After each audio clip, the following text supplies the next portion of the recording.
Many parents vary in opinion when it comes to spending time together with their respective families. Others like the idea of being one with nature and therefore much prefer the hike to the woods or going out on a road trip with no particular destination in mind, or even camping somewhere peaceful. Before we continue, please take some time to subscribe to Dailydose, like, and share this video with your friends. But to most families, it's beach days that provide a sense of fulfillment when they're spending it together.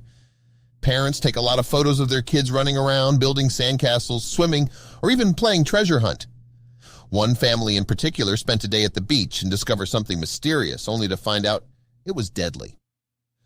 Gareth and Kelly Gravel are your typical parents who love spending time with their kids. And as kids, the beach is always something that will surely equal fun.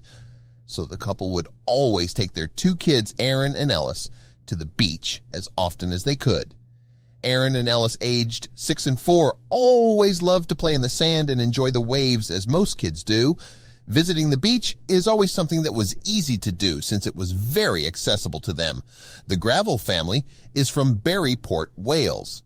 The beach is always a good option for families to spend time together, and the Gravel family is lucky to be so close to this area. However, as locals would recall, Barryport was previously an industrial port area and was a hub for every type of vessel that was coming in and out of Wales delivering coal to neighboring areas. Over the years, the beach has been transformed into a family-friendly destination, so it is now the most ideal place to enjoy a great day together with the family. It's a laid-back and relaxing environment for everyone to take advantage of, and the kids love it. That's what's most important.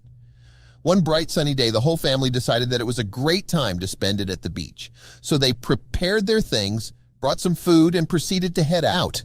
They found a shaded area near to the lighthouse. It was really such a beautiful day.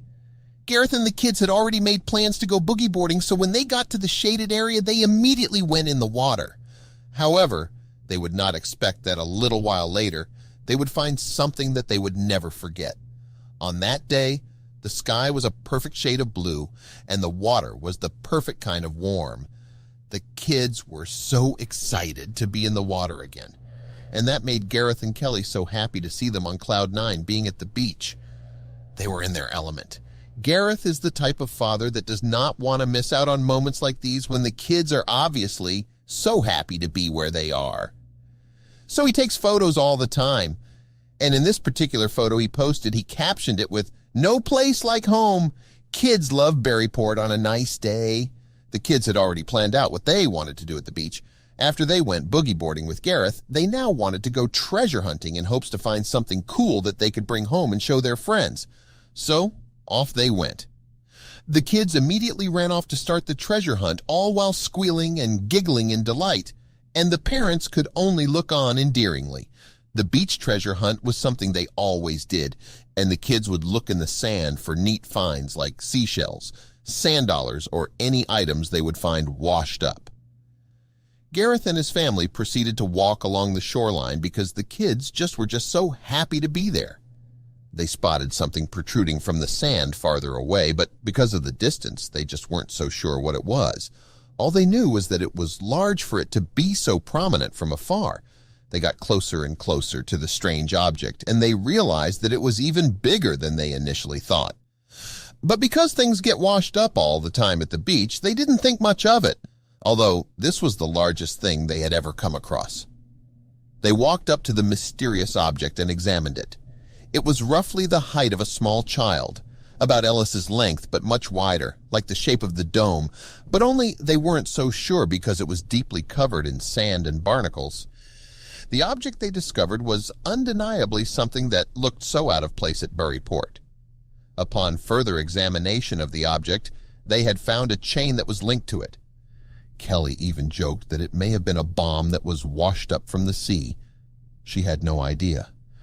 The huge object looked somewhat circular in shape, but it may also be like a half-circle or a dome. Gareth reckoned that it looked like a buoy because what else could it be?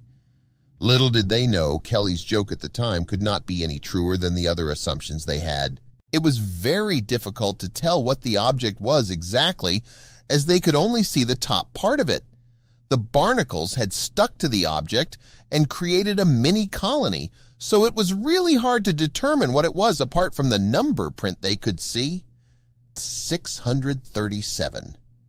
Aaron and Ellis were so amazed at the large object. One thing in particular that caught their eye was the colony of gooseneck barnacles. Gareth and Kelly took this time to teach the kids about them and the importance of every living thing in the underwater ecosystem.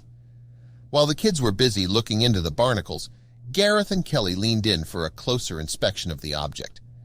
They found it odd that the object was so full of barnacles, so it may have been underwater for so long, and for some reason just got washed up earlier that day. Gareth and Kelly did not think much of the object, as they didn't see at the time that it was of any danger to them or the kids, so they allowed the kids to poke around with the barnacles. He took photos of the kids, and Kelly admiring the mysterious object. He even caught the very moment that Ellis reached out and touched the object. Because he was so curious about the barnacles, he wanted to see what the object felt like.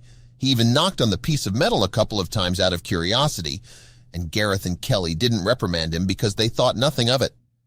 Gareth just knew he had to post this kind of rare find at the beach. So when he uploaded pictures of the family's beach day to Facebook, it got a lot of attention. One photo of Ellis touching the object was captioned, "Ellis was fascinated with the sea monster wasted up in Buryport Beach." As soon as that was posted, a lot of his friends and followers were just as intrigued by the object. So they took to the comments section to further discuss what it could have been. Gareth's friends guessed so many different things and even discussed how it could have gotten washed up. It was a normal weekday for the family, and they went about their day as normal. However, it was hearing one news in particular that just stopped them on their tracks. In the news, authorities warned the public about a very dangerous spot on the beach, the same spot that they'd found the mysterious object on. It turns out that the object they discovered was not a buoy at all. It was something much worse, and to hear that from the news that day was like feeling your blood drain from your body. They had not known it at the time, and to think that they let kids play with it was unnerving, to say the least. Because Gareth had posted the photos on his Facebook publicly, a lot of people had also seen them. In the 5 days following the Gravels' visit to the beach, other people had also had the chance to encounter the object. A woman in particular saw the object in person as well, and at the time, the barnacles had slowly fallen off the object and therefore provided further insight as to what it was. Realizing that this may be a hazard to the general public and the beachgoers, she immediately called the relevant authorities, and within a few minutes, police had arrived at the scene to inspect the object, and this was where they were able to determine what the terrifying object was. The Gravels had believed that it was a buoy, but all along it was a military explosive from way back World War II.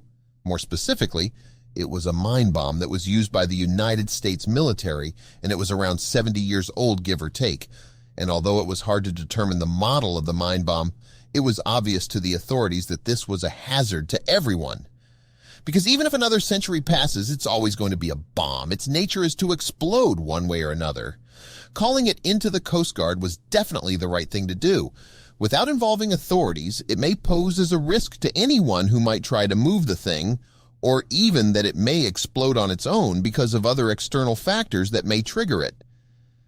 As soon as the Coast Guard and the police arrive, they cordoned the whole of Buryport Beach to make sure that no one else would come into contact with the bomb again. Now, it was up to the Coast Guard to investigate and verify its origin and get rid of it safely. The Coast Guard quickly got to work and assessed the whole situation. The situation needed an immediate solution. It had already been days since this bomb had been exposed to the public and to various weather conditions, so they were not about to let it go on any further. Transporting the bomb was not an option, as this could only lead to it exploding either during the move or in transit. So they finally decided to detonate the bomb right there on the beach. It was the safest and best way to dispose of it, and the process would be controlled. When word broke out of the bomb, people were so quick to gather at the beach and witness it for themselves. Because the whole beach was cordoned off to the public, they could only gather at a safe distance, and there were police guarding the area as well to make sure that no one tries to go beyond the limit. Families and other individuals that had encountered the bomb in person rushed to the scene to watch it all go down, the Gravels included. They could not believe their eyes at the scene unfolding before them. Other people were also shocked that the harmless buoy they thought was actually a very deadly bomb. Many people watched as the Coast Guard did the final assessments and review of the execution of their plan. It was all eyes on them, and despite the pressure of getting rid of the bomb safely, they knew what they were doing and also knew for a fact that this was going to bring instant relief to everybody. So when it was time to detonate the bomb, everybody was on their toes and was anxious. A big explosion happened, and everybody felt a huge wave of relief wash over them. The crowd cheered on the officials and everybody involved in making sure that the hazard was eliminated. After the bomb was properly and completely disposed of by the Coast Guard's bomb squad, the beach at Buryport was opened again to the public. And it wasn't long until families gathered along the beach to enjoy the scenery and the waves and just relax. And just like all the other beachgoers, the Gravels were back to their usual routine on weekends. The discovery of the bomb did not stop them from enjoying quality time with the family at the beach. It was going to take a lot more than a bomb to stop them.